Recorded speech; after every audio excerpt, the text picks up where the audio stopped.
Hi everyone, it's Olive, and today I am going to review Uprooted by Naomi Novik. I heard about this book on the All the Books podcast, which is hosted by Liberty Hardy and Rebecca Shinsky from Book Riots. Liberty Hardy read this ahead of time. Obviously, she gets lots of ARCs. She recommended it so highly and spoke about it so energetically that I just had to get on my library holds list for the audiobook. Well, it turns out that listening to it on audiobook just wasn't getting it into my brain fast enough, so I kind of bounced back and forth between the ebook and the audiobook. I can say with full conviction now that I entirely trust Liberty Hardy and every book she enjoys because I adored this book. The book follows a young girl named Agnieszka. She's a girl from a small village in the country called Polnia, which I'm assuming is based off of an Eastern European country, probably Poland. What's special about this village is that it borders a magical, evil forest. The wood has an evil power over the region. Foul creatures come out of it and take people into it. The wood itself will pull you in if you get too close to its borders. And if you go into the wood, you're never seen again. No one knows how the wood came to be there or what feeds its power. They just know that it's dangerous. The only thing keeping them safe from the dangers that live within and the things that come out of the wood is the dragon. This is not an actual dragon. He is a wizard who lives in a tower that overlooks the entire valley. And he is so powerful that he is able to keep the things that come out of the wood and the wood itself at bay.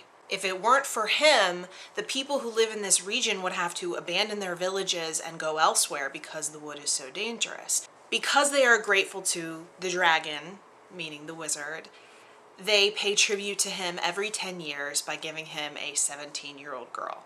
Every 10 years, a banquet type thing is held to pay tribute to him, and he comes and selects a young girl, takes her with him to the tower, and she's not seen for 10 years until it's time to pick the next girl. No one knows what happens to the girls that he takes within the 10-year period that they're kept in the tower. All that they know is that the girls are released unharmed after 10 years, given a small dowry, and allowed to live their life as they choose. However, all of them thus far have chosen to move away from the villages in which they grew up. The book starts off with this banquet quickly upcoming where the dragon is going to choose his next girl. Everyone is convinced that the most beautiful, brave, and talented girl is going to be chosen, since the dragon always seems to choose girls who are special in some way. However, and I don't consider it a spoiler because it happens so early and is necessary to tell you even a little bit about the rest of the plot, he does not choose Kasia. He chooses our main character, Agnieszka. So the question is why? Why did he take her? What makes her special? No one seems to know, and Agnieszka has no idea why she's been chosen. The things I just told you are just the tip of the iceberg when it comes to this book. I can't tell you any more without revealing things about the book that are so fun to discover as you go on. So I'm gonna have to leave the plot summary at that. This book has twists and turns in ways that you would never expect. There was not a dull moment. The characters in this book were absolutely superb.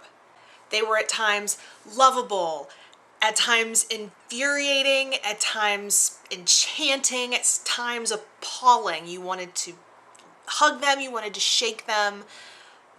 I felt so invested. The relationships between the characters were amazing as well. They felt like real relationships between real people. You found yourself caring not only how the characters were going to fare, but how their relationships were going to play out. There is a wide cast of characters, but Agnieszka is of course the focus. She's really clumsy. She's always spilling things on herself, and she's kind of naive. She is only 17 when the story begins. She is charming. She's sassy and brave. She is so full of heart. She made for such a wonderful main character, and it's awesome to see a female main character. I also loved the characterization of the wizard, the dragon. You find out his real name later on. I can't go into any more about that without going into spoiler land, but oh, I wish I could. This is a fantasy. It's marketed as YA, but I don't know if I agree with that. There are parts of it that are pretty dark and parts of it that are a little bit more mature than I would feel would be appropriate for, say, an early teen. Mid to late teens is probably the best, but I honestly didn't see anything about it that jumped out as YA to me. I could just as easily classify it as an adult fantasy book. But it is a fantasy book. It is heavily magical, which I love. The magic is never overpowered, and you really feel the vulnerability of the characters against the force of the wood that they are fighting against. Oh, it's so good. I was just pulled through this book by the amazing writing, the charming characters, and the magic. It was absolutely enchanting and enrapturing. I know those words are thrown around a lot, probably specifically on BookTube, but I can't find a better way to describe how this book affected me. I kept trying to slow down because I was literally bouncing back and forth between reading the ebook and then when I had to go do something else like housework or drive to work or something like that, I would put on the audiobook where I left off, and then the moment I had time to read again, I would switch back to the ebook and just started flying through it. I know I'm gonna have to go back and reread it because I was so anxious just to shove all the content into my brain that I know I missed things. When I reached the ending, which I did think was good, I was so upset that the book was over, I just kind of crumbled into the fetal position and started crying, and my husband standing over me like, "Are you okay?" I just was not ready to leave the characters in that world behind. It is very infrequent that a book touches me to this extent. It is absolutely something I'm going to be rereading. It is definitely something I'm recommending to everyone I come across, including all of you. I am ready to call it one of my favorites, if not my most favorite book of all time. So if it's not clear by now, I gave this 5 stars. It's absolutely wonderful. All the hype that it's getting right now is so worth it. I normally don't read hyped books, but just something about this book really spoke to me and just said, you should read this, and I'm so glad that I followed my gut on that.